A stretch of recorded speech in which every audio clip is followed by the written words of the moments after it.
مثلا من أمير قطر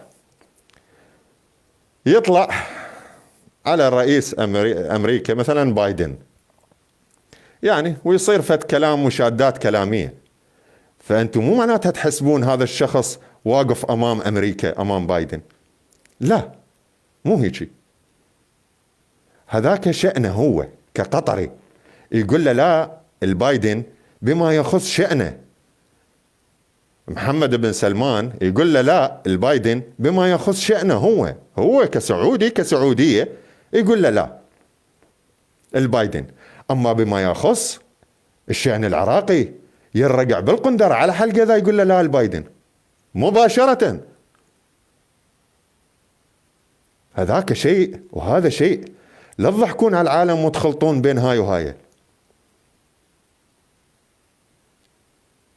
الآن أي حاكم